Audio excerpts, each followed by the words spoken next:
Note to learner: this video provides content that will be hosted on the Ginnie Mae LMS in the near future. In this video, you will not be able to interact with screen content to include selecting pop-ups, launching resource hyperlinks, and answering knowledge check questions. Nonetheless, you will be presented with all of the content presented in the interactive e-learning training.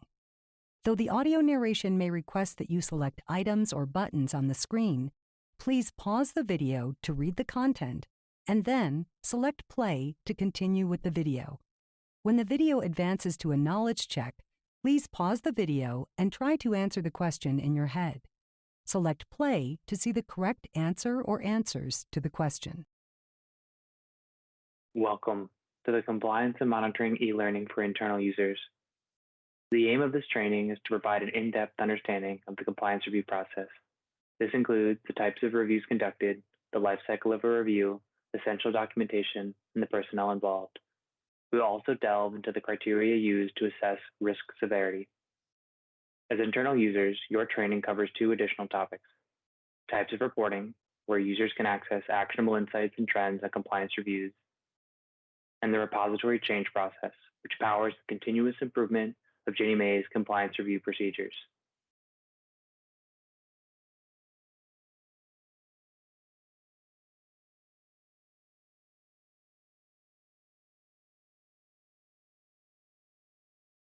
There are three main types of compliance reviews. The forward MBS issuer review. This review focuses on issuers of mortgage-backed securities in the forward market. Reverse HMBS issuer review. This review is specific to issuers dealing with home equity conversion mortgage-backed securities in the reverse market. Document custodian review. This review examines the role and responsibilities of document custodians in the compliance process. Forward issuer reviews applies to single-family, multifamily, and manufactured housing issuers. Focuses on cash management, collections and loss mitigation, endorsements, custom testing based on portfolio type. These reviews are performed on-site at issuer or issuer subservicer facility or conducted remotely. Reverse HMBS issuer review applies to home equity conversion mortgage, HECM, mortgage-backed securities, HMBS issuers. Focuses on cash management, participation accounting, custom document custodial, pool loan level testing reviews. These reviews are performed on-site at issuer, servicer, issuer subservicer, issuer's participation agent, and issuer's document custodian. Document custodian review. Ginnie Mae document custodians can also include multiple issuers using the same document custodian. Focuses on evaluation of custodial facilities and financial security. Individual issuer portfolio evaluations. These reviews are performed on-site at the document custodial facility.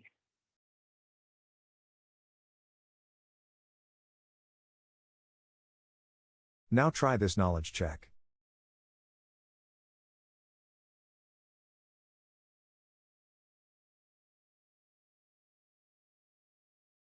There are 6 roles involved in the compliance review lifecycle. The program manager manages review itinerary, views review details and reporting, and is the point of contact for all disagreements. This role is held by Ginnie Mae users only. The advanced manager sets the review start dates and assigns the review lead. This role can be held by either Ginnie Mae or field review contractor or FRC users. Review lead. This role sends the advanced package and advanced selections, as well as assigns test areas to reviewers who are added as participants to the review. The review lead serves as the main contact for the review team. This role can be held by either Ginnie Mae or FRC users. The reviewer role, at the direction of the review lead, will work test areas and log findings for reviews. This role can be held by either Ginnie Mae or FRC users. The remediation lead is a role that serves to review the findings resolution plans or FRPs. This role can be held by either Ginnie Mae or FRC users. The remediation lead is a role that serves to review the findings resolution plans or FRPs. This role can be held by either Ginnie Mae or FRC users. The sixth and final role involved in the compliance review lifecycle is the viewer role. Users that hold this role can view details about any review and reporting. The viewer role is held only by Ginnie Mae users. This visual provides an overview of the compliance review lifecycle. Compliance reviews begin in the itinerary or are scheduled ad hoc by the program managers from Ginnie Mae. Reviews then progress sequentially through 7 distinct phases of the compliance review lifecycle, involving different actions by the different roles described previously. Initially, the compliance review lifecycle begins confirming logistics and participants, making requests for information through the advanced package and additional requests through the advanced selections. The majority of the documentation is reviewed and findings communicated during the in-review phase, after which findings are resolved by the issuer or document custodian through the remediation phase, as the remediation lead reviews the issuer or document custodian's efforts to resolve risks identified. Lastly, the review will enter the closed phase when no further action is required. The compliance review lifecycle begins with the itinerary. While not a phase of the lifecycle per se, this is where Ginnie Mae selects entities to review. You've reached this milestone when future quarters itineraries are available for drafting in the itinerary development console. Program managers may publish an itinerary beginning 45 days before the quarter starts. The main actions in this milestone include selecting issuers to be reviewed during the upcoming quarter using risk-based criteria lenses. Helpful tip: proactively draft future quarters itineraries before the deadline. Quick reference cards, or QRCs, were created to provide a step-by-step visual aid for these key actions. Draft and publish quarterly itinerary. The program manager selects issuers to be reviewed for an upcoming quarter and determines whether each will be reviewed by Ginnie Mae or the field review contractor, FRC, reviewers. 5 days before the quarterly itinerary is due, the system will send program managers an email reminder. The system will send users targeted email notifications like this throughout the review lifecycle. Let's see this in action in the CNM module. I'm logged into our test environment as a program manager from Ginnie Mae. To draft the itinerary, I will start by selecting the itinerary development console. Once on the itinerary development console, I can see on the left-hand side the risk-based criteria filters. Clicking on each presents a different list of issuers that fit that criteria filter.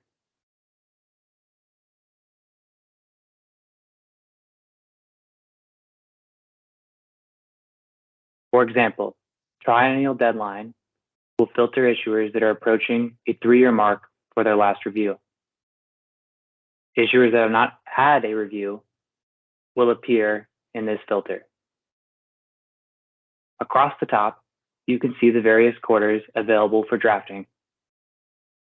Toggling across the different filters by quarter will show you, based on the criteria filter you have selected, which issuers are suggested for that particular quarter, based on that filter. Once you've identified one or more issuers that you wish to select for the upcoming itinerary, you can select the issuers by clicking on the row. Be sure to click on the row and not the issuer's name. Clicking on the hyperlinked issuer's name will take you to the issuer record instead of selecting the issuer for the itinerary. You can select one or multiple. Once the issuer or issuers you've identified have been selected, click Add Issuers, Add Selected Issuers to place them on the quarterly itinerary. So in this case, because I have the 2024 Q1 quarterly itinerary selected, selecting Add Issuers will pre-populate them as that particular quarter. I'll have an option to change that, as well as the scope type. Primary reason for scheduling will be pre-populated based on the criteria lens that I have selected. So in this case, because I'm on the triennial deadline filter, the primary reason for scheduling is pre-populated with the description approaching triennial deadline. Selecting Add All Issuers, I can now see that one issuer has been added to the draft 2024 Q1 itinerary. Clicking into that, I can verify that that issuer is the same issuer that I just added. Going back to the console, I can see at the top right corner how much time I have left to continue drafting that quarter's itinerary before I need to publish it. Once I'm satisfied with the quarter's itinerary, I can publish it by clicking into the quarter. To edit the details of each issuer view, I can select the Update Itinerary icon in the far right column of the grid. For example, let's say I want to change this to a Ginnie Mae review. I can also set a target month and update the itinerary item. Metrics across the top will show what proportion of this quarter's reviews are for the field review contractor or FRC, and what proportions or reviews are scheduled for the Ginnie Mae reviewers. UPB will also be displayed of the issuers that are allocated to each party.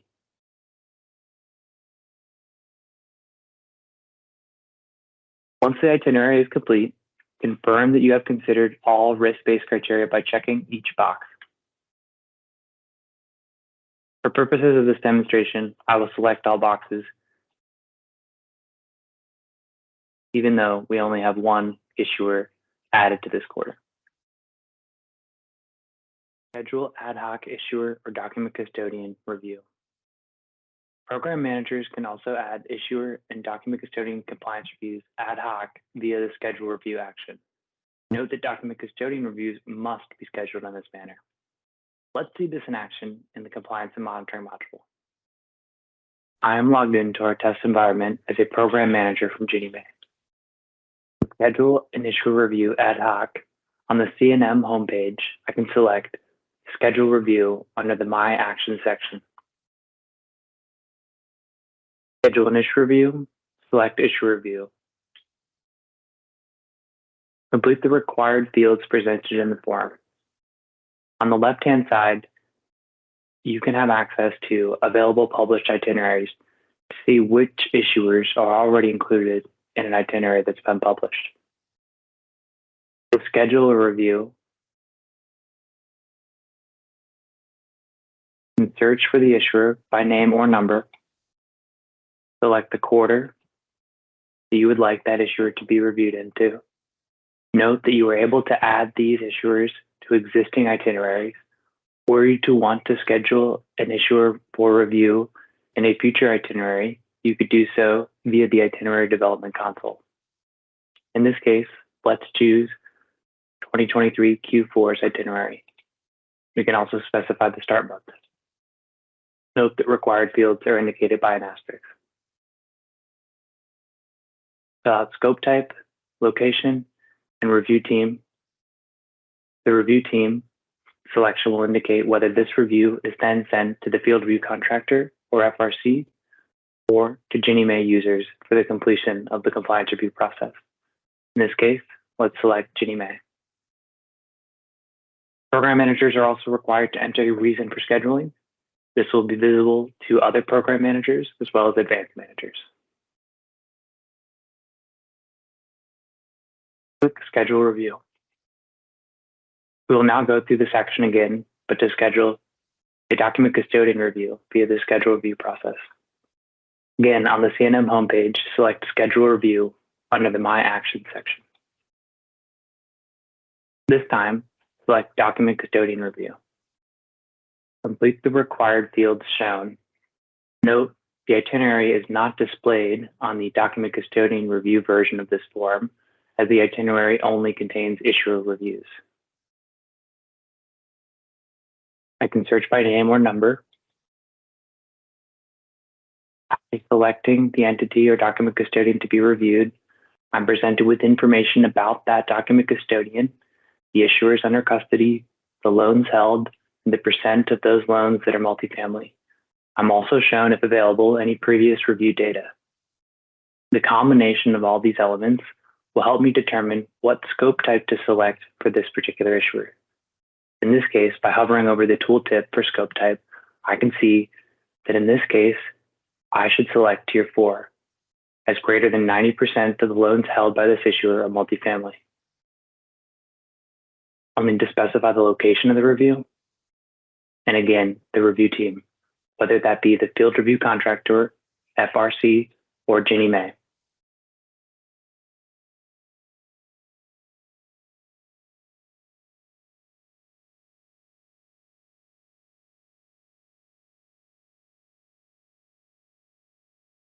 When I'm satisfied with the information entered into the form fields, I can click Schedule Review.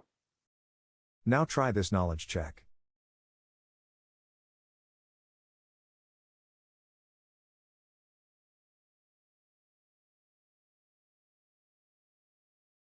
Now try this knowledge check.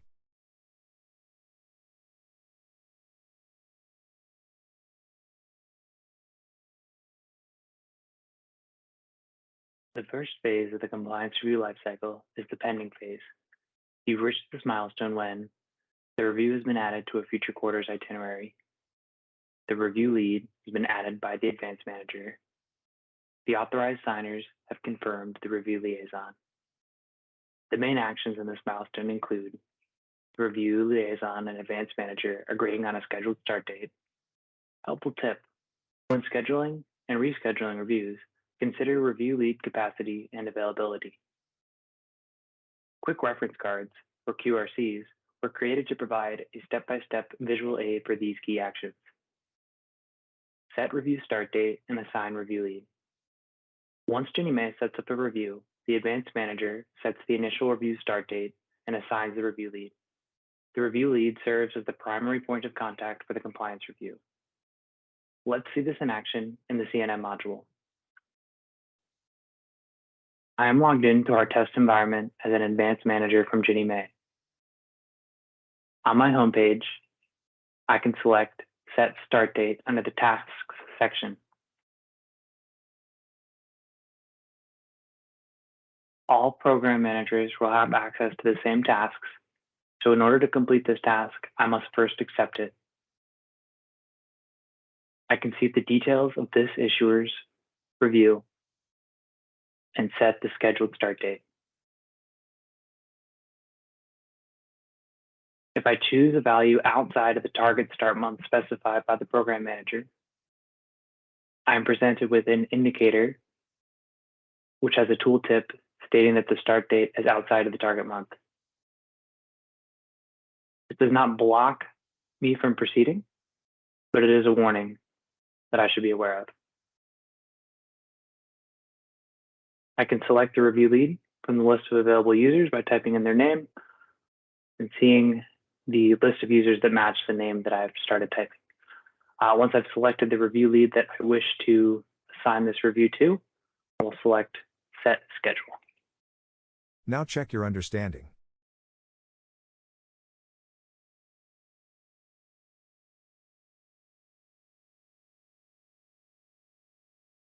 The second phase of the compliance review lifecycle is the schedule phase. You've reached this milestone when the review liaison and advance manager agree on a scheduled start date. The main actions in this milestone include the review liaison completes the subservicer questionnaire if applicable. The review lead and review liaison can manage participants. Helpful tip: proactively coordinate with org admins to ensure these users have required My Ginnie Mae roles. Quick reference cards, or QRCs, were created to provide a step-by-step visual aid for these key actions. Manage review participants. The review lead may add participants to the review. To be added as a participant, users must be registered in My Ginnie Mae and assign the necessary GMC CNM role by an org admin. Let's see this in action in the CNM module. I am logged into our test environment as a review lead from Ginnie Mae. To add review participants or manage review participants, I will start by selecting the review ID link to access the review record. On the review record, select the Participants tab. Select Manage Participants. Before doing so, let's notice the screen. On the left-hand side, I can see the review team. Myself, I'm currently logged in as Robin Reviewer, the review lead. Any other users that are on the review lead, or that are on the review team rather. And then the issuer, the review liaison from the issuer, and any other users the issuer has added as participants to the review. Let's click Manage Participants. I can select Add Participant to search for a member of my organization to add to the review. You type in the participant's name, and a list of matching names will populate for me to select from. Once I've selected the participant or reviewer that I want to add, we'll select Update Reviewers. I can see the reviewer that I added is now listed under the review team. Now check your understanding.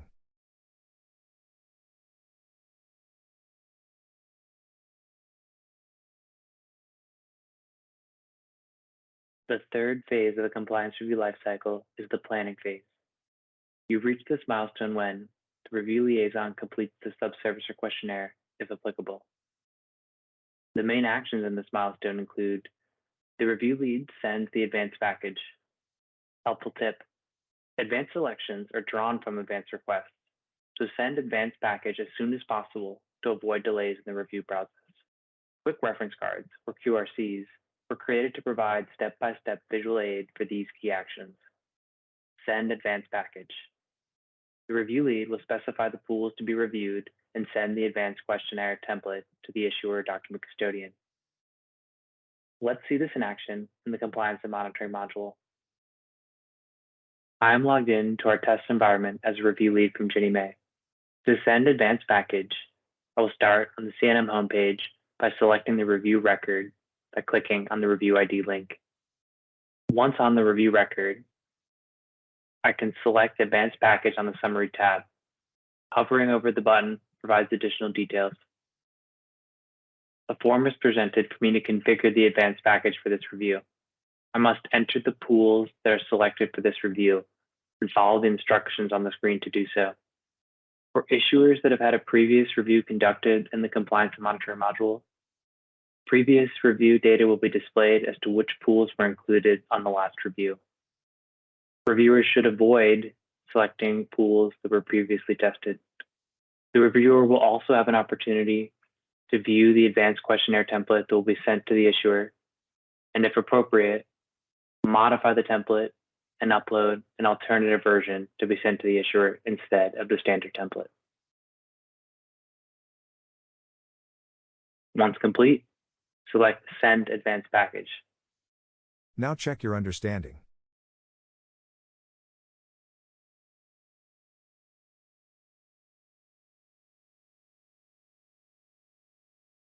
The fourth phase of the compliance review lifecycle is the advanced phase. You've reached this milestone when the review lead sends the advanced package. The main actions in this milestone include the review liaison responding to the advanced questionnaire, the review liaison addressing advanced requests, and responding to advanced selections made by the review lead. Helpful tip: send each advanced selection category as soon as possible to provide issuers and document custodians adequate time to gather documents. Quick reference cards, or QRCs, were created to provide a step-by-step visual aid for these key actions. Make advanced selections. The review lead will select specific loans, events, transactions, etc. for testing and request responses from issuer and document custodian participants. Let's see this in action in the CNM module. I am logged in to our test environment as a review lead from Ginnie Mae. To make selections on the CNM homepage, I will start by selecting the review record by clicking on the review ID link. Once on the review record, I can navigate to the Selections tab.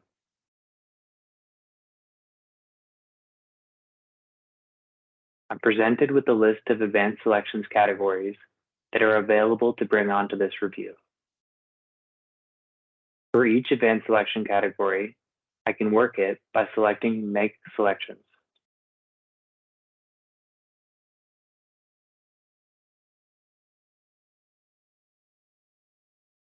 form opens containing the details and instructions required to complete the advanced selections. Review and follow the selection instructions. Input the required advanced selection information and view related advanced requests on the right to help inform selections.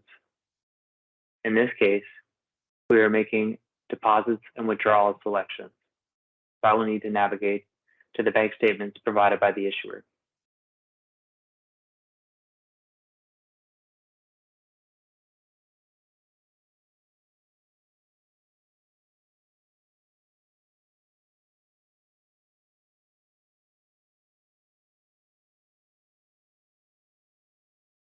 I can see this is a P&I custodial account. To add it to the review, I can enter the information required. Note that each advanced selection category has a form that will require slightly different information. In this case, I will enter information that pertains to the withdrawals and deposits that I'm selecting from this account. View helpful tooltips to understand additional context regarding the fields.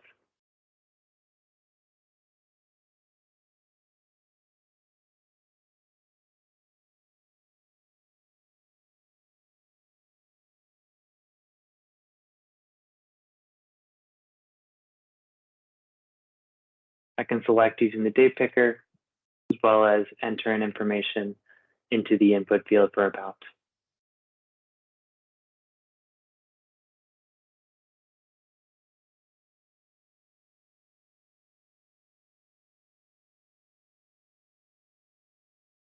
And also copy and paste values from the PDF images to avoid the risk of transposition error.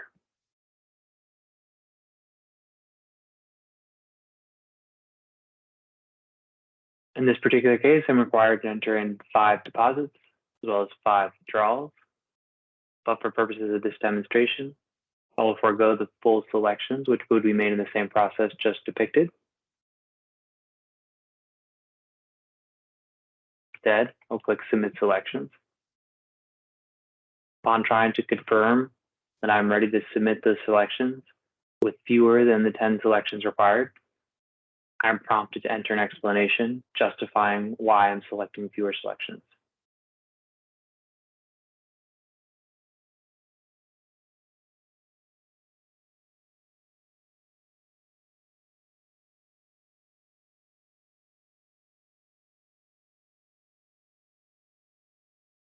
I can then proceed to submit selections.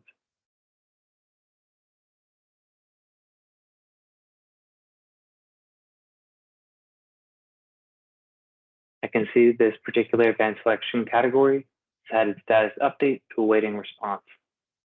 On the issuer side, their advanced selection category has appeared and they are now responding to that advanced selection. Now check your understanding.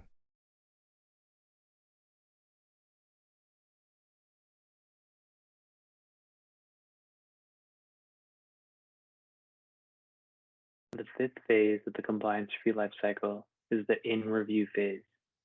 You've reached this milestone when the review will start on the scheduled review date. The main actions in this milestone include the entrance conference is logged, test areas are worked and findings are logged, the initial letter is generated, and the exit conference is logged. Helpful tip: log new findings and matters requiring attention, or MRAs, as they arise, so stakeholders are kept apprised of review progress. Quick reference cards, or QRCs, were created to provide a step-by-step visual aid for these key actions. Log entrance conference. Review lead logs entrance conference meeting information. This is the formal kickoff of the in-review phase. Let's see this in action in the CNM module. I'm logged into our test environment as a review lead from Ginnie Mae. To log the entrance conference from the CNM homepage, I'll select a review record by selecting the Review ID link. Once on the review record, I can select the Entrance Conference tab. I will select Log Entrance Conference. Before I do, let's notice the screen. Here is where the details of the entrance conference will be displayed, as well as any initial matters requiring attention that have been logged by the review team. We will cover that in a separate quick reference card. To log the entrance conference, select Log Entrance Conference. Here we can enter the details of the entrance conference meeting, which again represents the formal beginning of the in-review phase and the beginning of testing.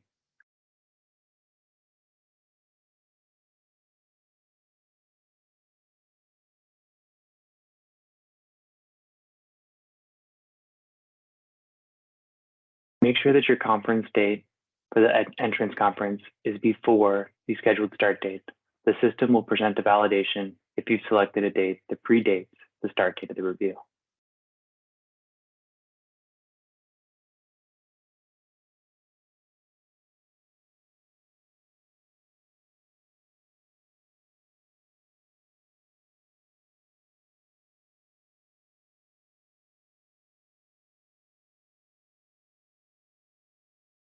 Once all the details of the entrance conference have been entered, select Log Conference.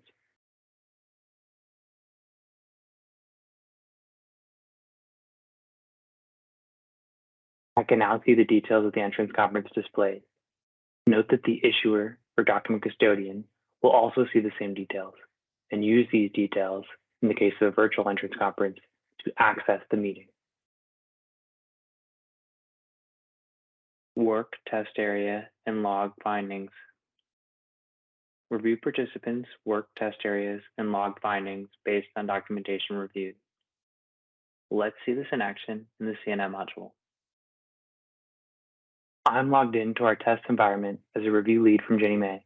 However, any reviewer added as a review participant to this review can work test areas.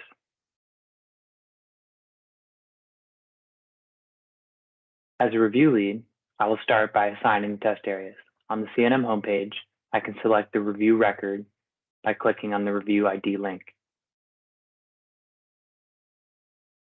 Once on the review record, I can select the testing tab. I'm presented with a grid showing all the test areas that have been brought on to this review. It includes the test area name, description, and if a reviewer has been assigned to that particular test area, the user's name will be displayed in the assignee column, as well as an indication whether that review's test area has been marked done. To assign an individual test area, I can select the test area ID link.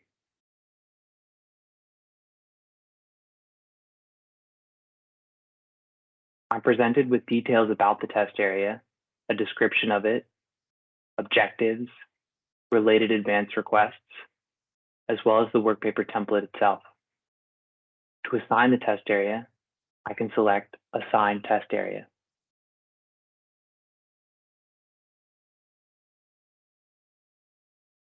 A new area appears on my screen for me to assign the test area. I can choose an assignee out of all individuals that have been listed as participants on this review. I can see myself listed, as well as the additional participant that I've added to the review. Note that assigning test areas is for record-keeping purposes only and does not allow or prohibit certain individuals from the review team from working on test areas. Any user that has been added as a reviewer to this review can work all test areas. I will assign this to myself.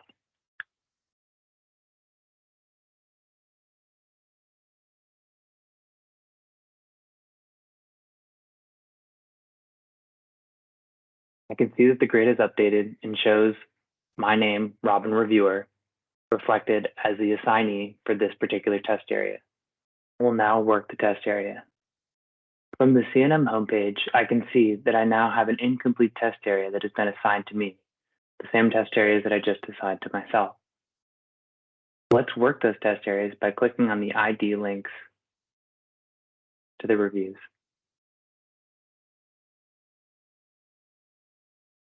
Once I click that link, I'm presented with the test areas that have been brought onto this review, and I can see those that have been assigned to me, which reflect my name in the assignee column. We'll click on the ID link of the P&I custodial account test area to demonstrate how to work that test area. You can select Work Test Area.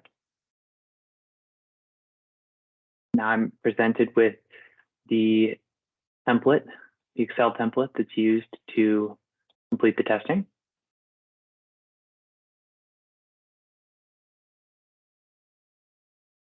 So if I open that up after it's been downloaded, I'm presented with a list of test steps that I must apply to this particular test area and the samples that have been collected and selected for this review. There's also information that I need to enter in from the system to tie the work paper to the review record. So start at the top here with review ID from CNM module and GMC. Here I can see that this is review 158. I'll enter in 158 there.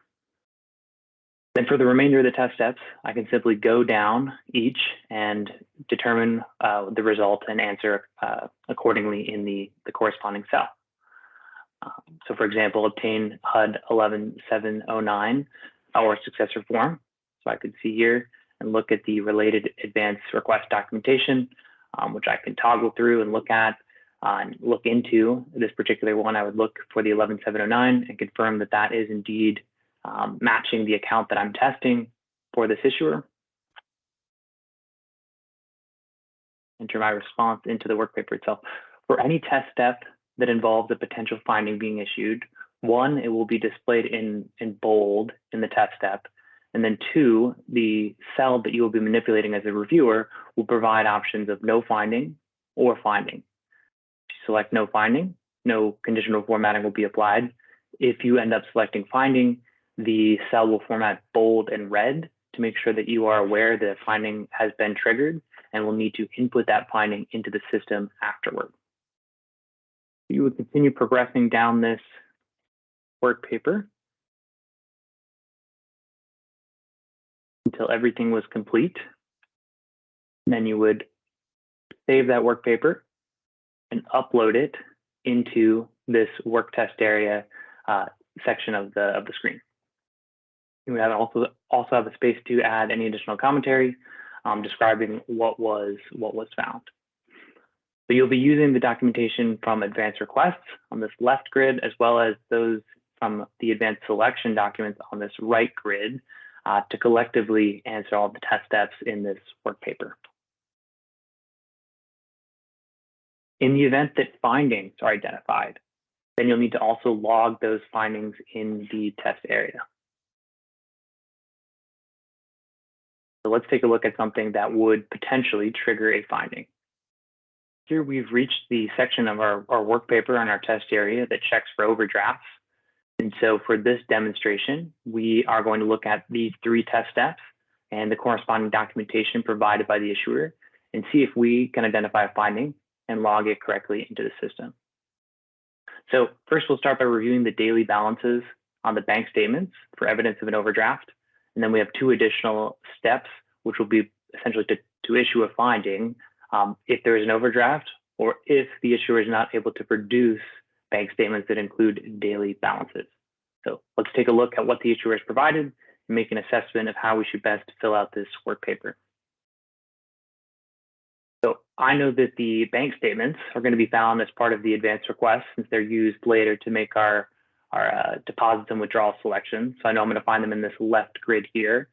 I can see here that one of the advanced request items is dedicated to bank statements, including daily balances. So this appears to be exactly what I'm looking for.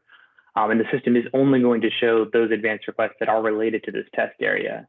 So the system's already pre-filtered those that could be relevant, and the reviewer will just need to identify which is relevant to that particular test step amongst those that are remaining. So in this case, let's dig into this document. We go down to the folder structure that the issuer has entered and created there. So we see our one account ending in 7456. We see the bank statement that the issuer provided for it. So again, this is all in browser, so don't need to download the document. However, I do have the option to do so if I need to. So I will be looking for the daily balances. So I can see the daily balances are here at the bottom And just to remind myself what exactly I'm looking for an overdraft, or if they are not able to provide daily balances. So I see that they do have daily balances, so no finding there. I have reviewed these daily balances, so I can mark that as such. And then here, overdraft, I did notice there is an overdraft on August 26th, so that is going to lead to a finding. And so I will mark that as a finding. I can see that the conditional formatting has kicked into the work paper and bold red this particular finding. So this is a finding for an overdraft. And now let's take finding 150040 and log it into the system. So to do that, I'm going to scroll down to the issue findings section of my test area screen. Then I will find same finding code. So I can see all test area findings, all findings that are relevant to this test area. And I can scroll through them to find the particular one that relates to mine. So bank statements show overdrafts in the P&I custodial account. That description is going to be hard coded by the CRG, by that finding code. And so that's not something reviewers can change. But what you can do is add finding details that describe the particulars of the situation. And so by selecting this, I'm now presented with the new section to issue that particular finding and given a space to enter those finding details. Okay, so I can enter in some text to describe that particular finding. And then I'm also presented with some drop downs to indicate the documentation that the issuer provided that led to me identifying this finding.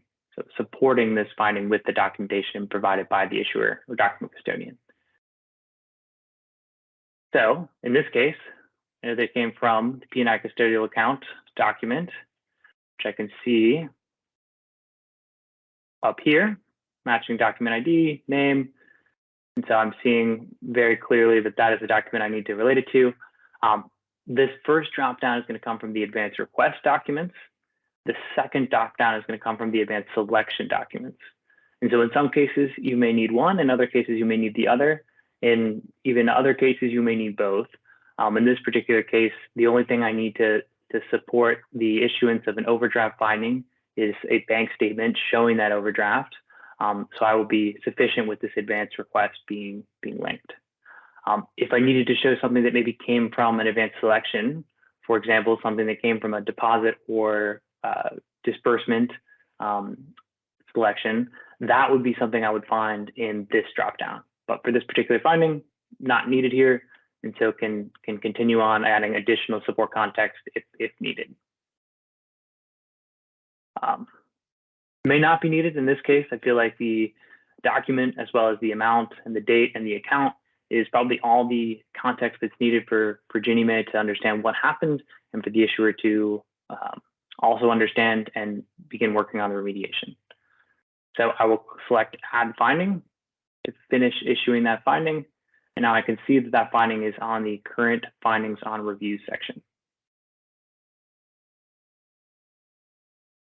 All right. So if I were done with my test area at this point, I could save the Excel file that I was working on previously and then upload it to this area. Just going to do so with a mock file just to show you what it would look like.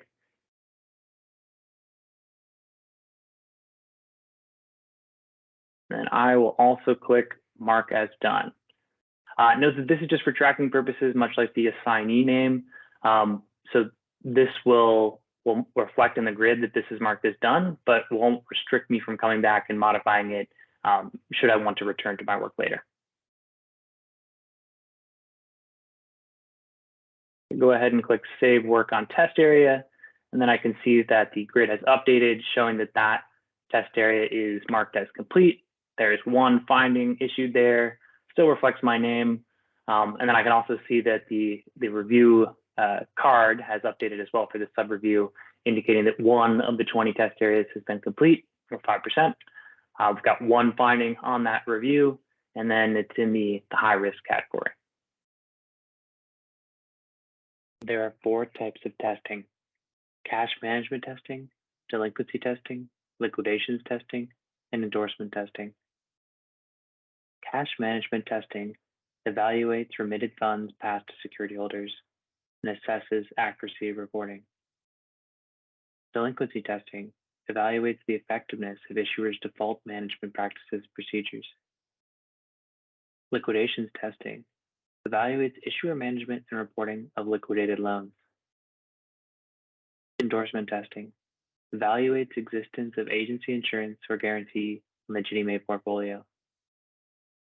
Log matters requiring attention, or MRAs. Review participants log MRAs and send to issuer and document custodians. These represent requests requiring a response by the issuer and document custodian. It could be a question about documentation received or about documentation that has not been received. Let's see this in action in the CNM module.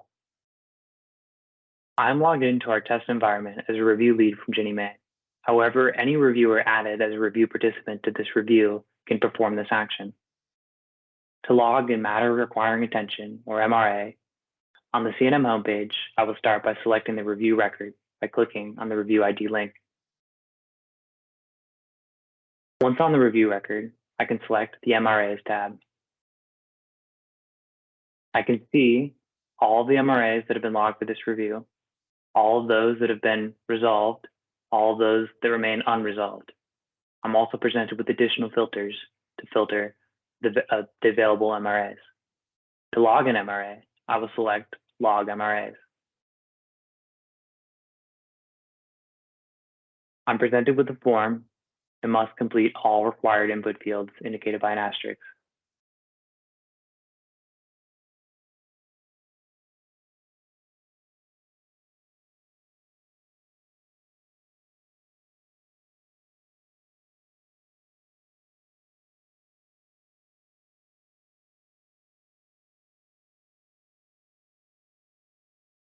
Once you've entered all information, you can select Submit MRAs. If I had additional MRAs to log at the same time, I could select Add MRA. In this case, I only have the one question, so I will select Submit MRAs.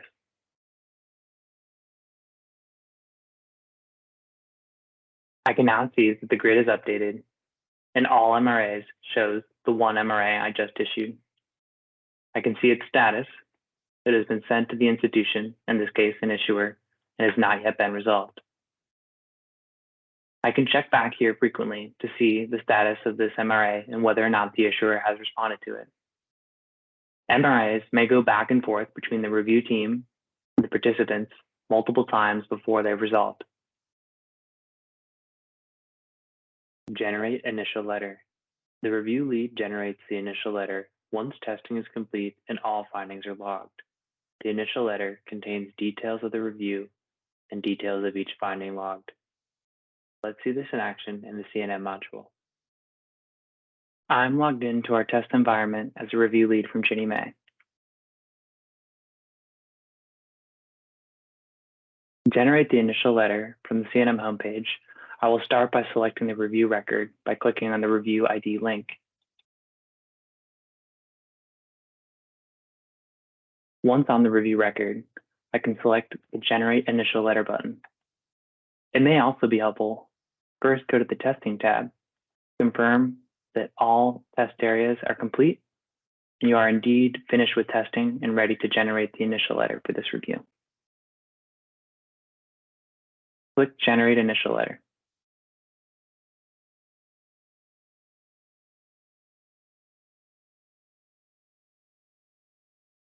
This will give the review lead one last time to look at all findings that have been logged for this review and determine whether or not they're ready to generate the initial letter. Once satisfied, I can click Generate Initial Letter.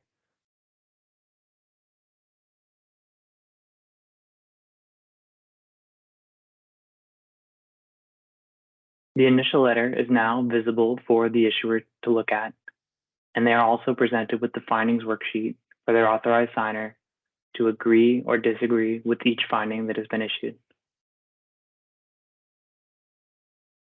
Log exit conference. Once the review team logs the exit conference details, issuer and document custodian participants may view them on the exit conference tab. The exit conference is a meeting to discuss the formal conclusion of testing and the transition to remediation. Let's see this in action in the CNM module. I am logged into our test environment as a review lead from Ginnie Mae.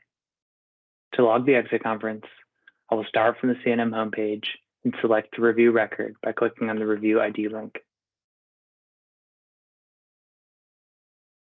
Once on the review record, I can select the Exit Activities tab.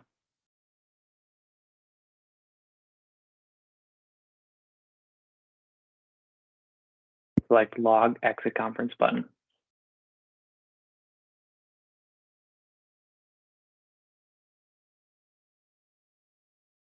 I'm presented with a form containing information I need to populate related to the exit conference. Remember, the exit conference is a meeting to document the formal conclusion of the in-review phase of the review. It's an opportunity to discuss with issuer and document custodian participants the results of the review and allow them to ask questions about the findings issued or next steps required.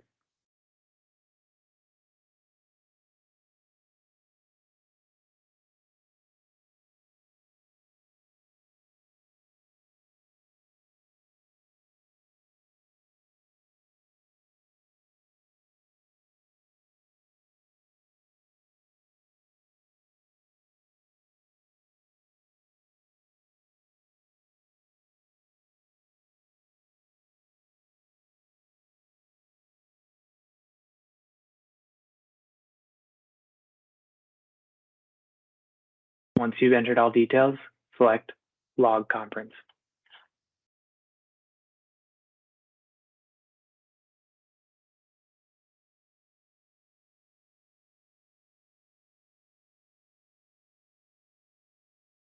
You'll have the opportunity to edit those details for the exit conference should information change after you've initially logged it. To do so, select Log Exit Conference button again.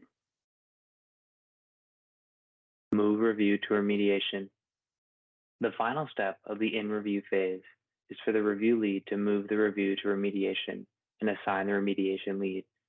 Let's see this in action in the CNM module. I'm logged into the test environment as a review lead from Ginnie Mae. To move the review to remediation and assign the remediation lead, I will begin with the CNM homepage by selecting the review record by clicking on the review ID link. Once on the review record, I can select the Move Review to Remediation button on the Summary tab.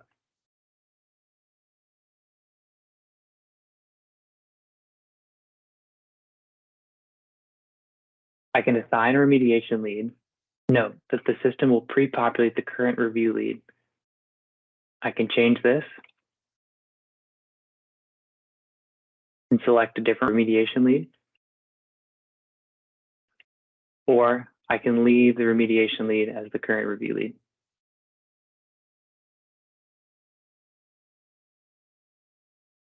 Once I've decided who the remediation lead will be, it will be the point of contact for the remainder of the review and oversee all remediation activities. I can then click Move to Remediation.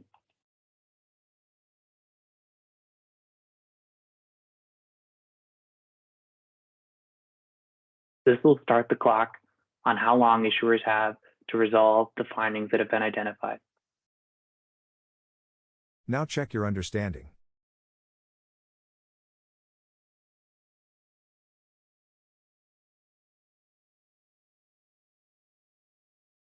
The sixth phase of the compliance review lifecycle is the remediation phase. You've reached this milestone when the authorized signer completes the findings worksheet. The review lead confirms the review has moved into remediation. The main actions in this milestone include the findings resolution plans are worked and reviewed. Helpful tip: FRP evaluation may require multiple attempts. If the issuer or document custodian submission is insufficient, clarify why in your response. Quick reference cards, or QRCs, were created to provide a step-by-step visual aid for these key actions. Review disagreed findings. The program manager must review the disagreements submitted by issuers and document custodians and determine how to proceed with the finding. Program managers may either uphold the finding or delete it. If Ginnie Mae upholds a disagreed finding, issuers and document custodians have an accelerated timeline to remediate, only 3 days, to mitigate the upheld finding. Deleted findings require no further action. Let's see this in action in the CNM module. I am logged into our test environment as the program manager from Ginnie Mae. To review disagreed findings on the CNM homepage, I will see that there are FRPs with disagreed findings awaiting my review in this grid on the bottom right of my screen. To access a particular review's disagreed findings, I can click on the review ID link. This will launch a separate tab in my browser, bring up the remediation tab of that review. I can see all of the findings that were issued on that review and the current status of their remediation efforts. I can also see those that have a disagreement decision pending my review as program manager. I can select the ID link of disagreed findings to view the issuer's rationale for disagreeing.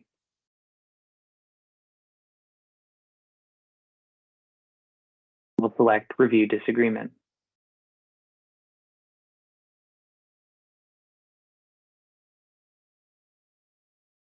I can see details of the finding,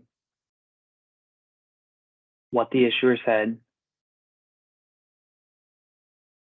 and a space to make a decision. After reviewing the disagreed finding and the context provided by the issuer and the review team, I can decide whether to uphold the finding or to delete the finding. Upheld findings will require the issuer document custodian to respond and mitigate the corresponding finding within 3 days. Deleted findings require no further action. In this case, I'll choose to uphold the finding based on my analysis of the issuer's comment.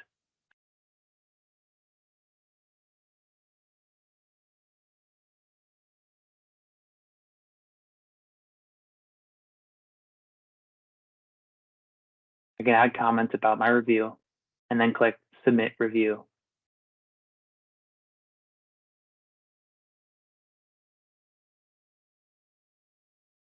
I can see that the grid updates, showing that the due date and the status, reflecting that the disagreed finding was upheld.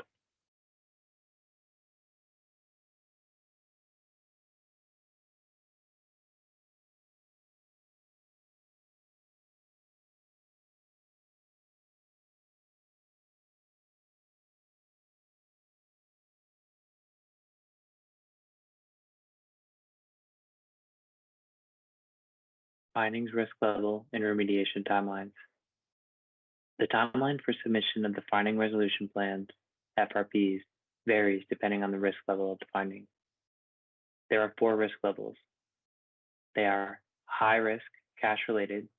Findings in this category require immediate attention. High risk, non-cash related. These findings also require swift action but are not directly related to cash management. Medium risk. These findings necessitate timely but not immediate action. And low risk. These are less urgent findings that still require resolution. Findings resolution plans, or FRPs, require 2 components. First component, correction and mitigation of identified conditions. This is a description of the steps taken to correct the identified issues and mitigate the conditions causing the issuance of the finding. Additional supporting documentation reflecting the issuer's internal correction or mitigation of the identified issues.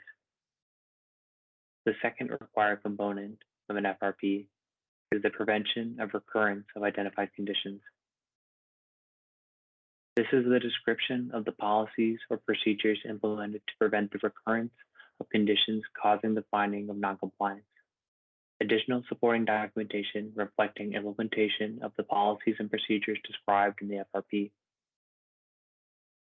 Review findings resolution plans, or FRPs.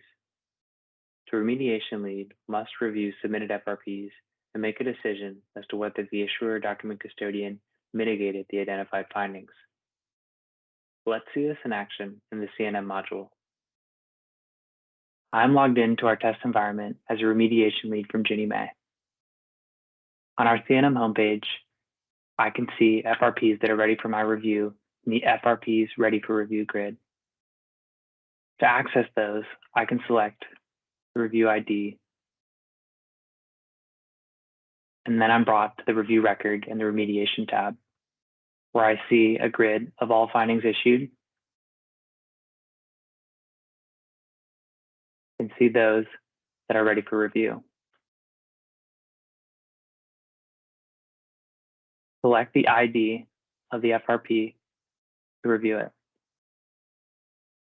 Select Review FRP to make a decision.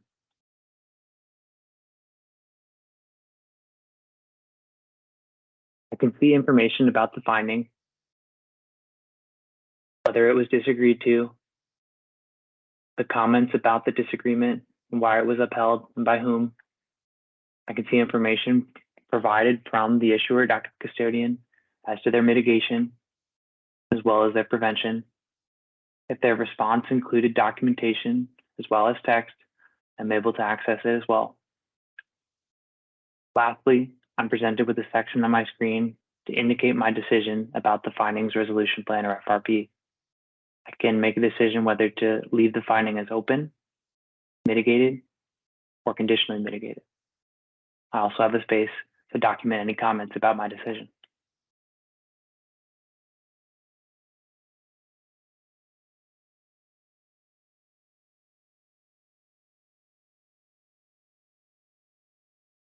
Once I'm satisfied with my response, I can click Submit Review.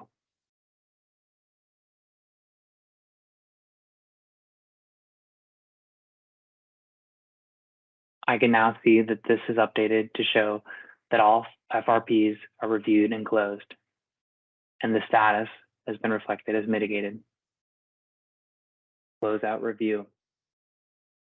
The final letter is automatically generated by the system once the remediation phase is complete. The final letter contains details of the review, including the final status of each finding. Let's see this in action in the CNM module. I'm logged into our test environment as a remediation lead from Ginnie Mae. To close out the review, on the CNM homepage, I can select the review ID link.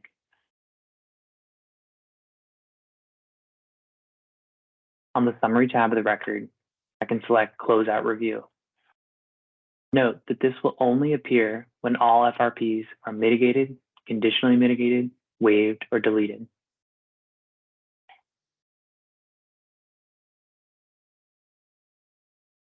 Once I select Closeout Review, I'll be presented with a new form containing high-level information about the review. I can see the FRP Review Decision Overview, as well as information about the test areas completed and all findings issued, bucketed by their corresponding risk level, as well as an indication of any are recurring from the issuer or document custodian's most recent review. Once satisfied with the information, I can click Close Review to officially close out the review.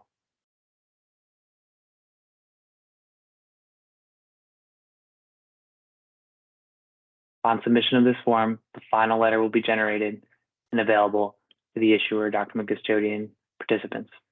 Now check your understanding.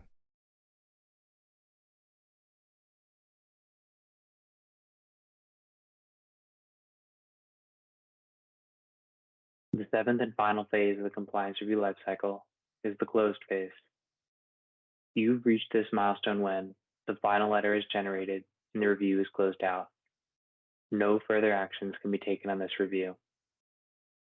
Helpful tip: the final letter is generated once all findings are either mitigated, conditionally mitigated, waived, or deleted. On the final letter, the issued findings are categorized into one of four statuses. Those statuses are mitigated, conditionally mitigated, deleted, and waived.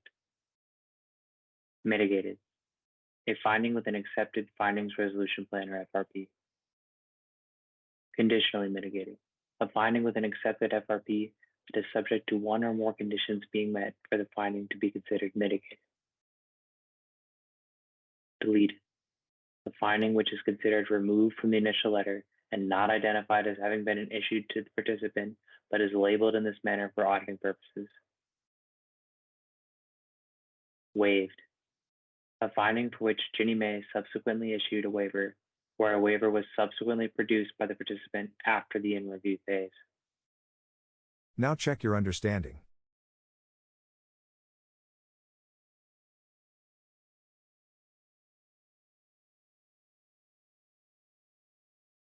There are 4 types of reporting available in the system. Review oversight.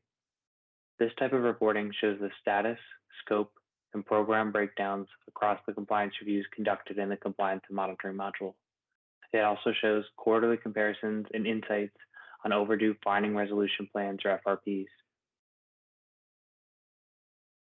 The second type of reporting available is review timeline insights. This type of reporting shows average review, in-flight, and remediation timelines of reviews, as well as a spotlight on the longest reviews. Users can drill into specific reviews included on the list of longest reviews to understand why the reviews took longer than their peers. The third type of reporting is findings, metrics, and trends. This type of reporting focuses on the findings and shows average finding count and IOPP compliance review metric score for issuers and their reviews. It also shows finding trends across reviews.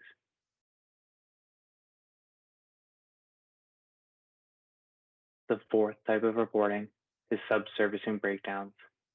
Note, this is only applicable for issuer reviews and does not apply to document custodian reviews. This type of reporting shows the average finding count and risk level breakdowns by subservicer.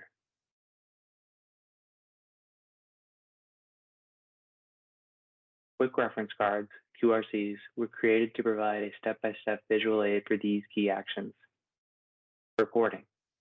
Internal users can view actionable insights and trends on compliance reviews in the reporting tab of the compliance and monitoring module. Let's see this in action in the CNM module.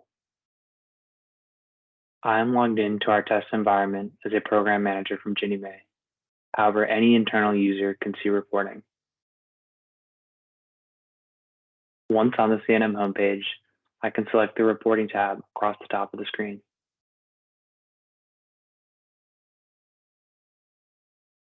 I'm presented with 2 options to choose whether to view insights related to issuers or document custodians.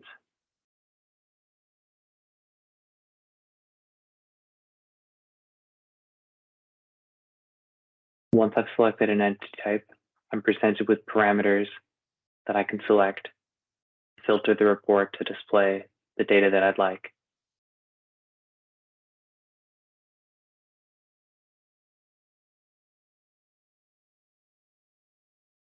Once I'm satisfied with the parameters, or if I'd like, I don't have to enter any parameters and can return all data, I can then select Generate Reports.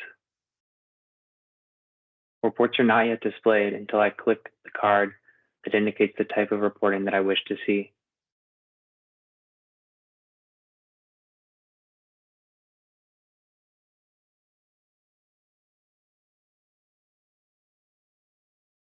Once I've selected a type of reporting, it remains highlighted and is added at the bottom of my screen.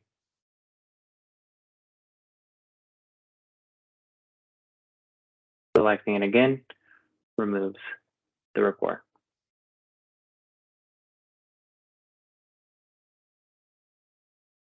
Tooltips provide additional context as to how metrics are calculated and displayed.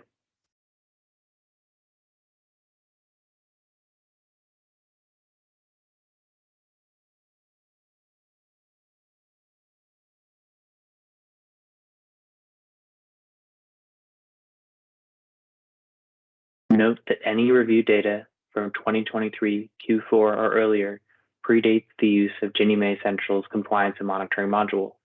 At Go Live, each issuer's most recent review data was loaded into the system to enable Ginnie Mae to schedule the next review and to check for recurring findings in it. Set the start date from parameter to after January 1st, 2024 to filter out historical review data.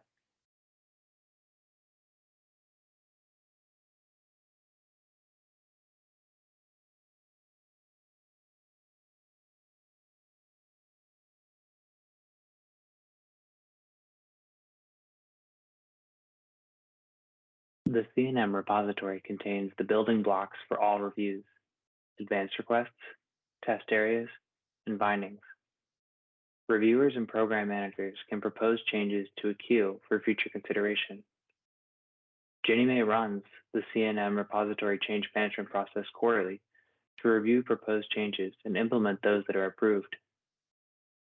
The first part of the repository change management process is for program managers and reviewers to propose changes to the repository. Let's see this in action in the CNM module while following along with the proposed repository change quick reference card. I am logged into our test environment as a reviewer from Ginnie Mae. However, program managers can also propose changes to the repository. Propose a change to the repository from the CNM homepage.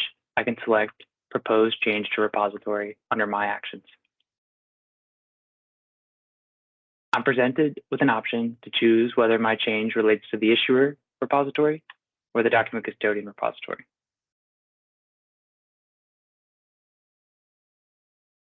Let's take a moment to notice the form.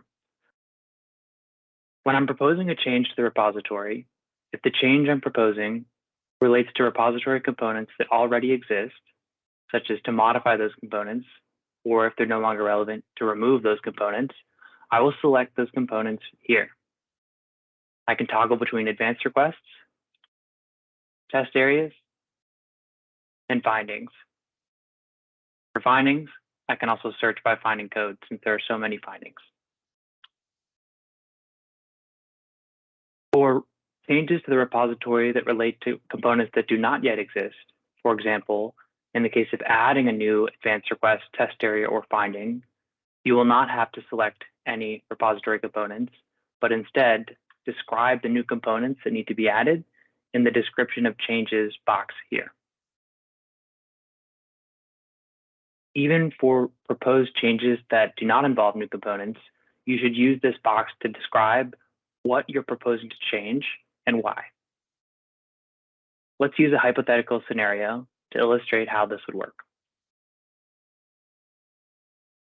Let's imagine that Ginnie Mae recently published an APM that announced changes to the reporting of non-liquidation release information from issuers about their document custodians. Because of those changes, there is no longer a need to use compliance reviews to test issuers' compliance regarding these reportings. So we can now remove this from the compliance review repository.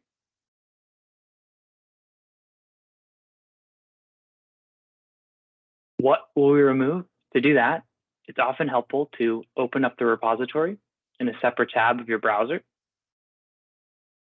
and pull up the particular section you're looking to remove. In this case, we're talking about removing an entire test section or test area. So I can open up the non-liquidation document custodian release test area and see all of the things that exist in the system that, because of this new APM in this hypothetical scenario, are no longer relevant and should be removed.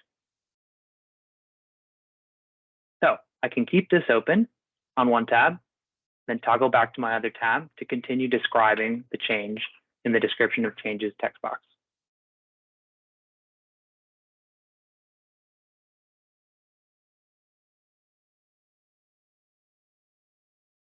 So I have to remove all finding codes, which include these four. I'll remove the actual test area, and then I'll remove the one advanced request that relates to it. And again, all of this information I was able to glean from opening the repository and looking at the test area section of it and seeing the associated findings and advanced request. On the left here, we have a question: does the suggested change materially impact the level of effort, or LOE, of the review? If I hover over the tooltip, I can get some clarification on how I should respond to this. So materiality is defined as whether or not this will change how difficult it is for the field review contractor to perform the review and result in a contract modification. So if I feel the answer to this is yes, should enter yes. If no, I'll select no. This is just for tracking purposes, does not affect the workflow, but would be helpful in scenarios where Ginnie Mae is using a field review contractor and needs to consider changes to the contractual side of the operations. So now I need to go through all of the repository components that exist in the system now and select those that I need to remove in this case. So I can start with advanced requests.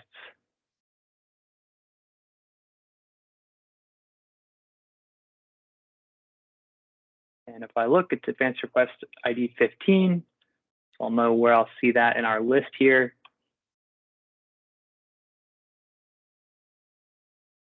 And then I'm going to get all the associated findings and also remove those.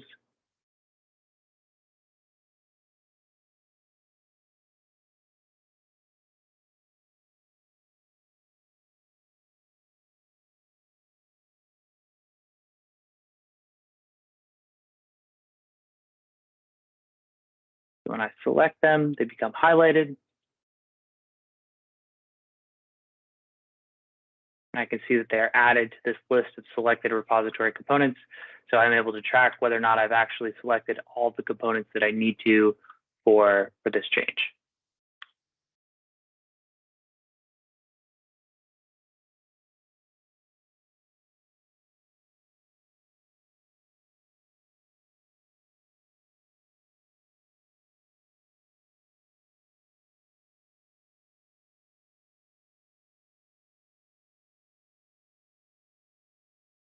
All right, selected all the findings. Now I just need to go through and select the test area. Again, I can identify the test area by looking at the repository tab that I have open separately, looking for ID 23. Perfect. So I can do my final confirmation before I suggest the change. Don't worry, there will be many other opportunities for quality assurance throughout this, but still, this screen is set up to provide you a quick visual of everything you've selected to make sure that it matches the change that you're intending to make and you've described in the description of changes box. So let's check that quickly. So we're expecting all finding codes. So these four, see these four right here, good there. I'm expecting to remove the test area itself, non-liquidation, document custodian releases. Yes, I see that there. And then lastly, remove the related advanced request. I can see the full verbiage of that advanced request up here. You can confirm that, yes, I have indeed selected everything I intended. So that is how I could package everything up at one time. But let's pretend for a moment that I didn't think about that all at once. So I'm going to hold back the advanced request, show how I can then add a separate one to tie it together later. So I will remove that quickly. So just to recap, I've removed advanced request. I'm going to unselect it here.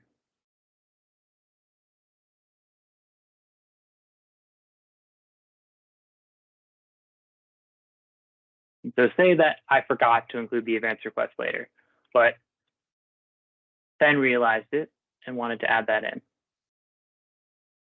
I can still enter it in later, and the system will later tie it together so that those changes are evaluated together and, if approved together, implemented together.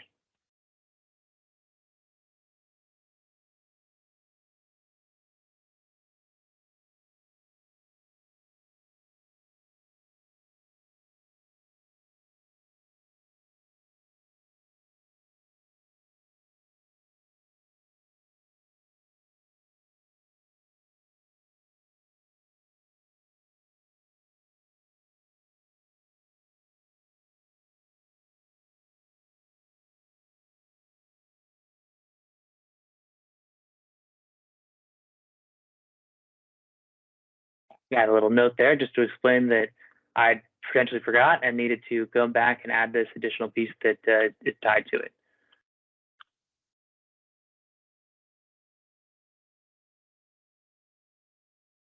select the advanced request that I meant to earlier, and the system will know, because of how these are already linked in the repository, that when they're reviewed and approved and implemented, if that is indeed the outcome, that they would need to all be addressed together by the same person. So we'll see how the system will tie this all together in a later phase. For now, we'll select no. We'll have our description satisfied with that, and we'll enter suggest change.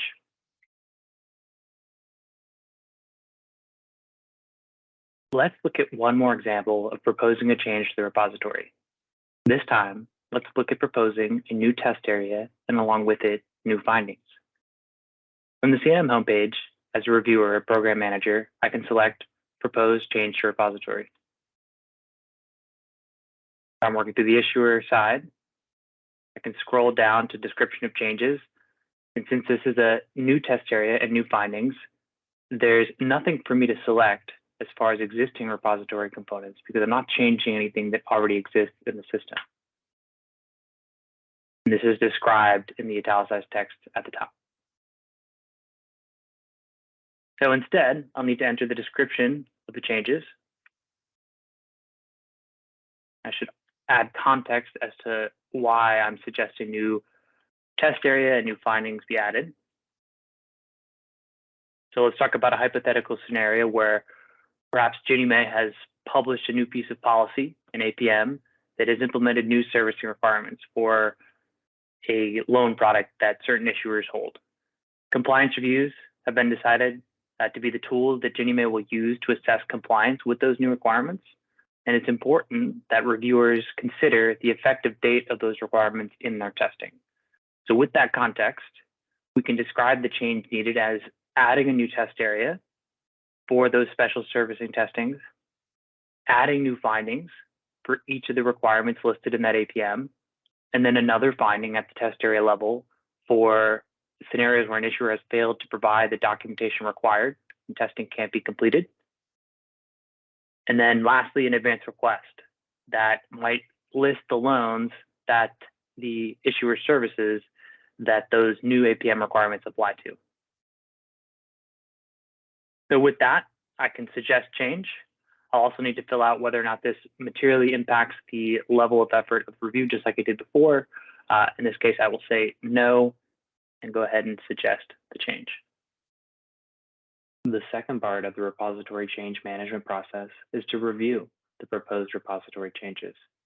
This occurs quarterly to align with how the itinerary is published.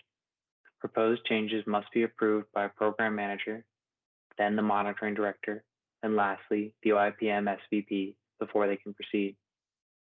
Let's see this in action in the CNM module by following along the Review Repository Changes quick reference card. I'm logged into our test environment as a program manager from Ginnie Mae. Note that the monitoring director and OIPM SVP will follow the same process as far as reviewing repository changes. From the CNM homepage, I will select Review Proposed Repository Changes button under My Actions.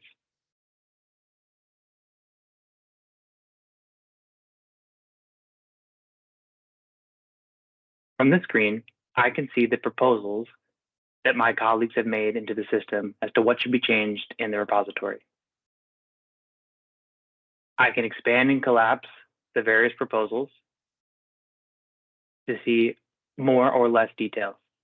At the collapse level, I can see whether each proposal pertains to the issuer or document custodian side of the repository and its current status, pending a decision. I will need to choose whether to deny, postpone, or forward each of the proposed repository changes, adding comments explaining the decision. By default, any changes that have not had a decision by the deadline will be deferred and remain in my queue for later. Note the timelines at the top that all proposals must be approved by the program manager, the director of monitoring, and the SVP of OIPM by this time and this date, or else they will be considered in a subsequent quarter. So it's important that every proposal, in order to be implemented timely, be reviewed by all the parties that need to review and approve it for it to be done so by this deadline. If that deadline is not met, it will just remain in the queue for later evaluation. So work will not be lost, but it will be pushed back in terms of implementation timeline. All right, let's look at a proposal.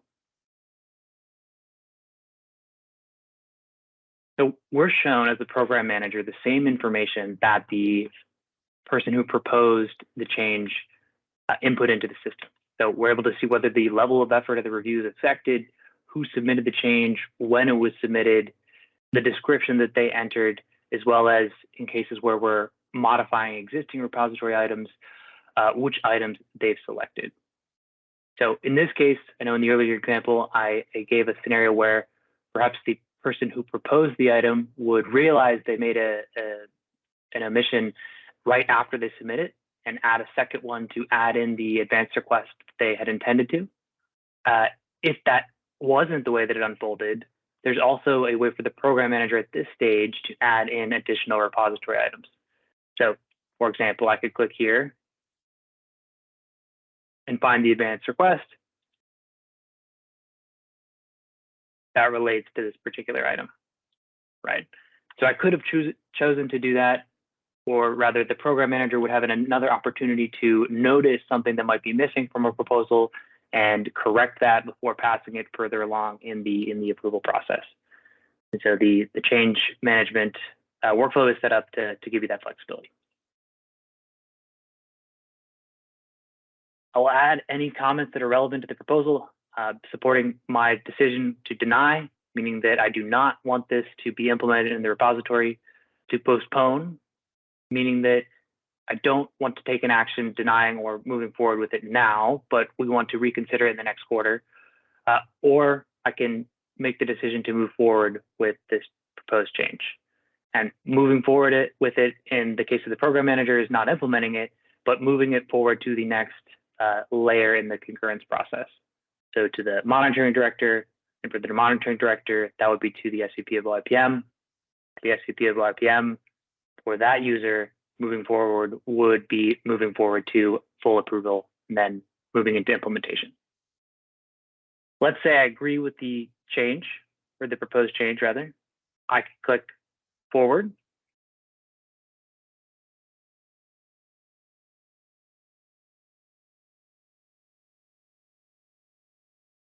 I can add comments supporting my decision. And I can either continue on to working subsequent proposals and reviewing them, or if perhaps I only have time to review what's in front of me at the moment, I can click Submit Changes.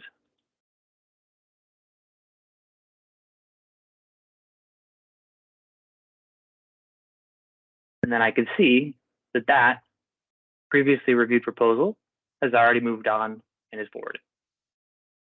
And then I can pick back up and as my day allows, work on later proposals and continue chipping away at those that have been proposed, moving them on to the next stage in the concurrence process along to the monitoring director.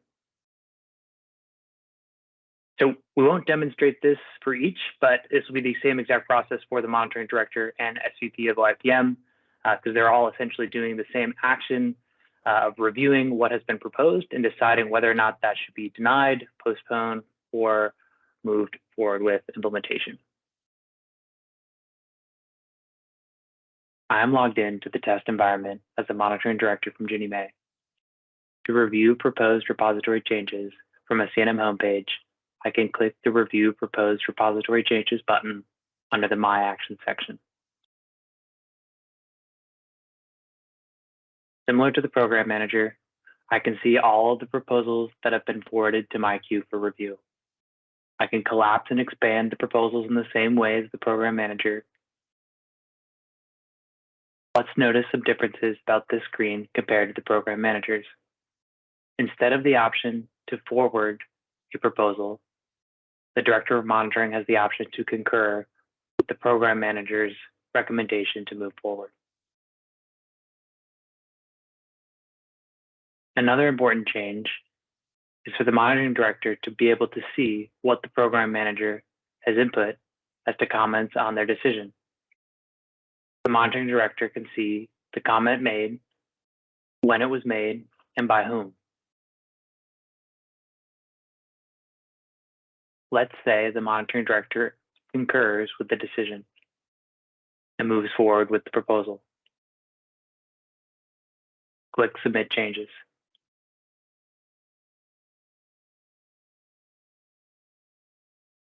I'm logged into the test environment as the SVP of OIPM. To review the proposed repository changes from the CNM homepage, I can select Review Proposed Repository Changes under the My Actions section. I'm brought to a similar screen that was shown to the program manager and the director of monitoring. Let's take a moment to notice the differences.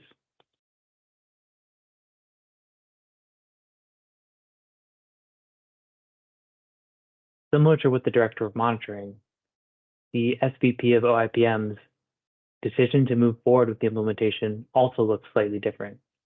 For the SVP of OIPM, their decision to move forward with the implementation is to approve the decision, since they are the final step in the concurrence process. They can see all the same information presented to the program manager and director of monitoring, in addition to any comments left by the director of monitoring during their review.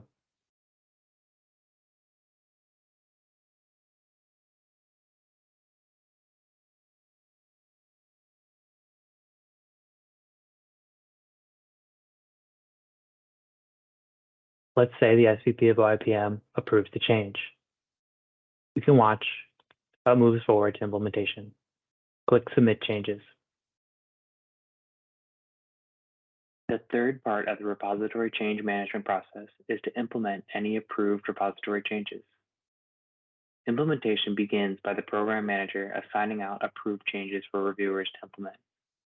Let's see this in action in the CNM module by following along with the Assign Repository Changes quick reference card.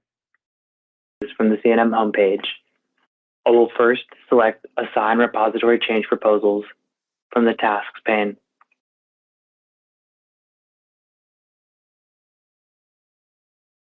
Let's take a moment to notice the form.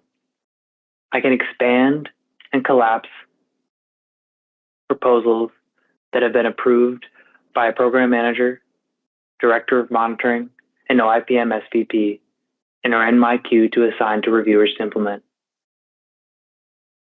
At the collapse level, I can see whether the proposal has been assigned, if so, to whom, and whether that proposal relates to the issuer or document custodian side of the repository.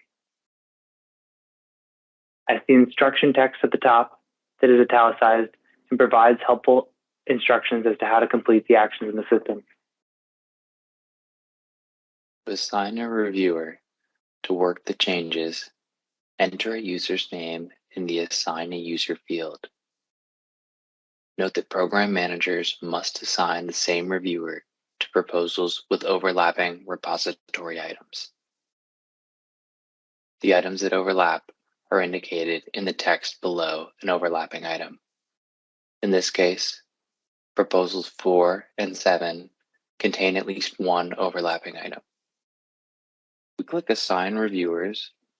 With overlapping items assigned to different reviewers, we're presented with an error message. It says the proposals with overlapping repository items cannot be assigned to different reviewers. We're also shown that all changes must be assigned at the same time. Let's open the overlapping changes to see what was overlapping.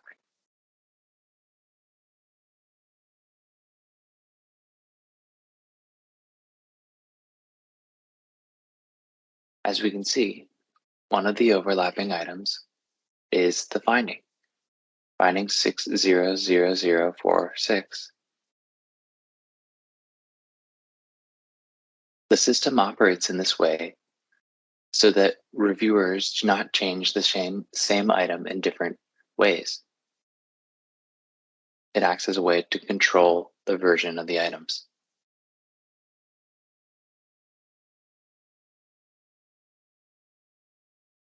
We can update the field to fix the error. Once all changes have been assigned to reviewers to work, you can click Assign Reviewers. Reviewers implement the changes they've been assigned by the program manager. Let's see this in action in the CNM module by following along with the Implement Repository Changes quick reference card. I'm logged into the development environment as a reviewer from Ginnie Mae. From the CNM homepage, I can see on my task pane all of the repository change proposals that have been assigned to me to implement. For repository change proposals that involve multiple change proposals grouped together, I can see the groupings listed within the parentheses. Clicking on the task opens the task.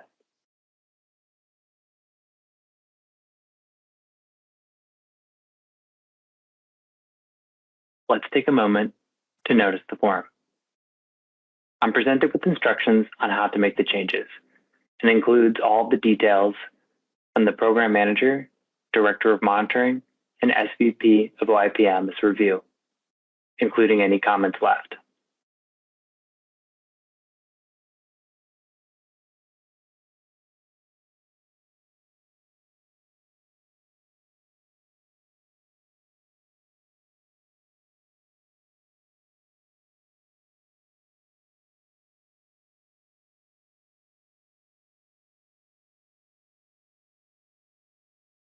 Review the change description. To edit each linked repository item, select the pencil icon on the far right. Complete the form following the change description instructions. If an item is being removed, it's considered retired and should be marked accordingly.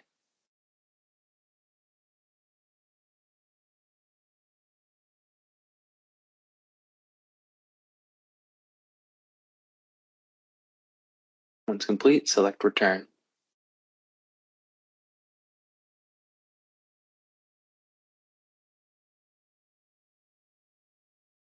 Repeat this process for each linked repository item that must be modified.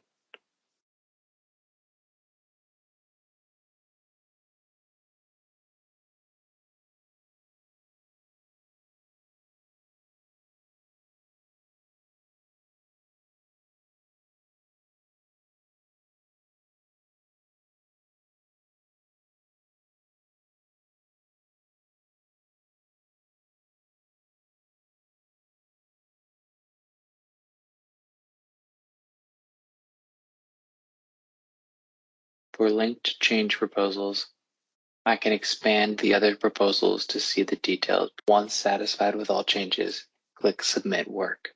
Let's also look at implementing a repository change proposal that involves creating new repository items. You can start by creating the advance request. The text that you enter into the request field is the same text that will be displayed to the document custodian or issuer that responds to the request. Fill out the other required fields on the form. This will influence how the advance request is brought onto reviews and what information is displayed to the issuer document custodians that respond.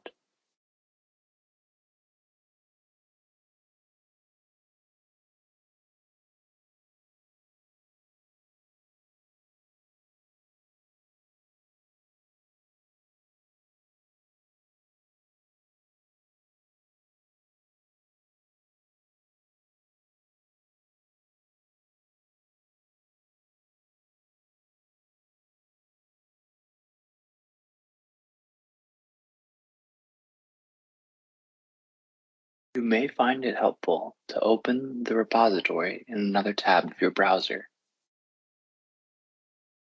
This will allow you to see the existing items in the advance request, test areas, and finding sections of the repository so that you can see how other items are currently created.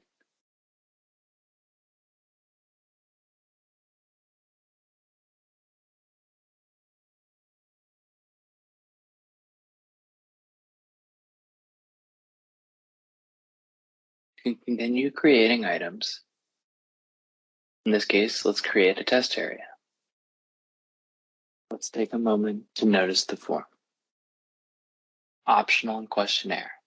Hovering over the tooltip, I can understand this form field a little bit better. In this case, I will mark yes, optional questionnaire, because in this hypothetical scenario, not every issuer may participate in this product. We'll fill out the remaining required fields of the form, upload the Excel template I created. Every reviewer that performs this test area will be able to download that Excel template to complete their work.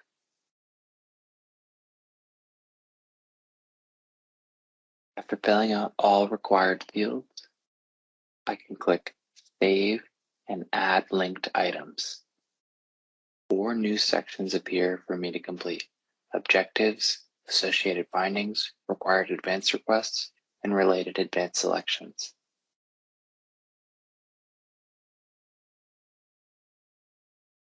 I can add objectives to guide the reviewer on the purpose of the test area.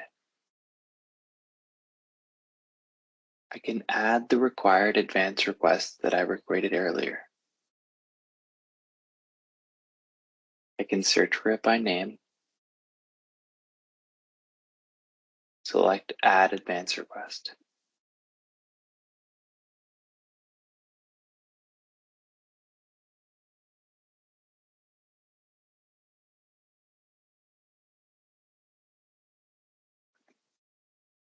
I will not be able to find the new findings that I need to create for this test area because I have not yet created them.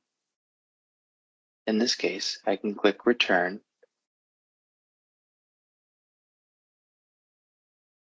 and begin to create the findings.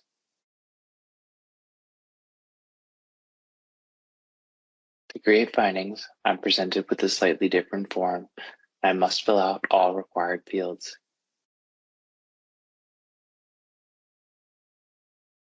It's important to note that the finding code is a field that I can edit, but once I initially set the finding code, it will no longer be editable.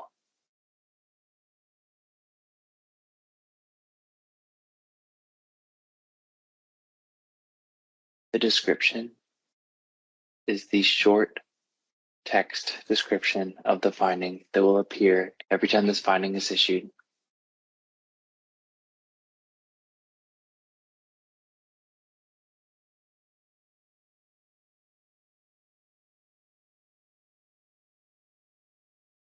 Let's create another finding.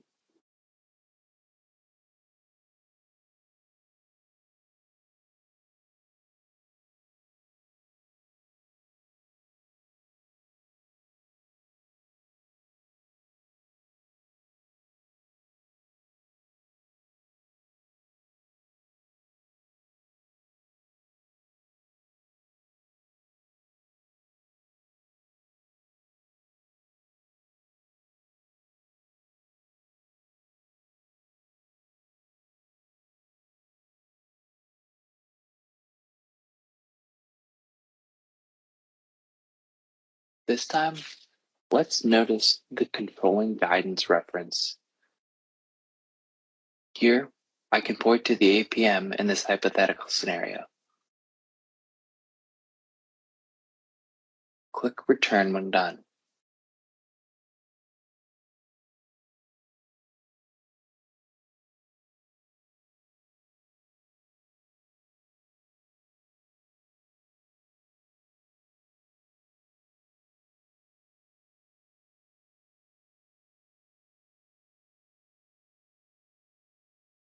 Now that I've added the findings that I need to, let's return to the test area.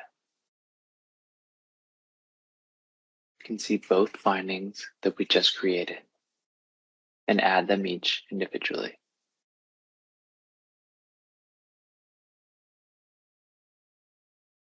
The last area to fill out is the related advanced selections.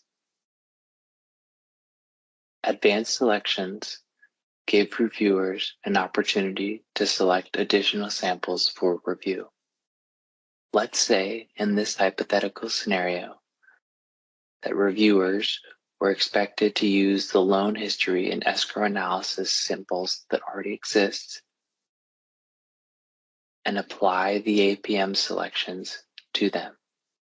To link the existing loan history and escrow analysis advanced selection category, we can search for it under the related advanced selections area.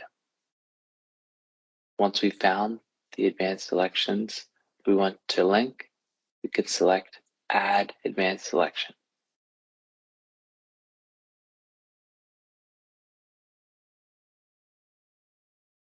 Once we're satisfied with the test area, we can select Return.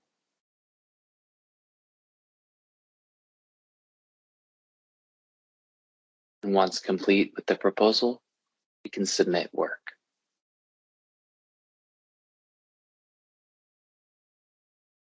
Lastly, the program manager performs a quality check on the reviewer's work to confirm it is ready to implement. Let's see this in action in the CNM module by following along the quality assurance check or QA check of repository changes quick reference card.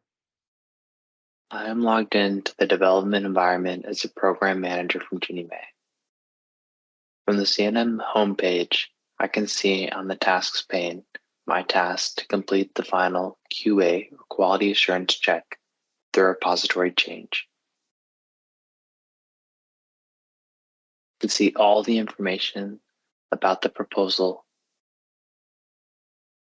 the change description, all the repository items modified, the trail of the program manager, director of monitoring, and SVP of OIPM. I can look at each item to see if it was modified correctly.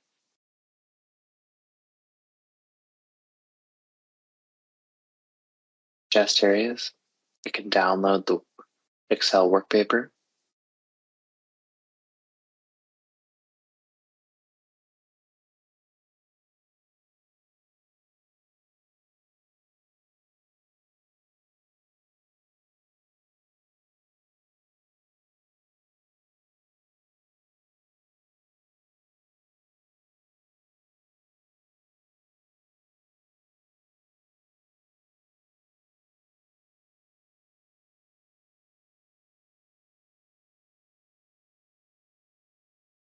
After going through each item, I can either send it back for rework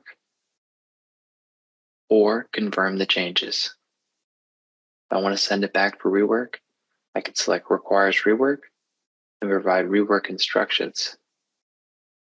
In this case, I will confirm changes. I'm presented with a field to provide supporting documentation as to the approval by the core of the field review contractor. I also have a space to provide additional comments. When I've completed the form, I can click Submit Decision and approve changes. Now try this knowledge check.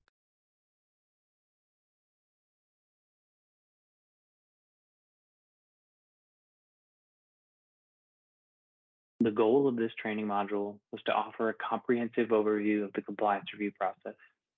You learned about the three main types of compliance reviews, including forward issue reviews, reverse or HMBS issue reviews, and document custodian reviews. You've also explored the compliance review lifecycle, examining the requirements and outputs for each phase. Additionally, you've seen how these actions are performed in the compliance and monitoring module. Finally, you've gained insights into the three finding risk levels, their criteria, and the implications for mitigation timelines. As internal users, your training covered two additional topics: types of reporting, where users can access actionable insights and trends on compliance reviews, and the repository change process, which powers the continuous improvement of Ginnie Mae compliance review procedures. Should you need help or assistance related to your compliance reviews, submit any inquiries to askginniemay@hud.gov or explore self-service options such as quick reference cards and user manuals available internally.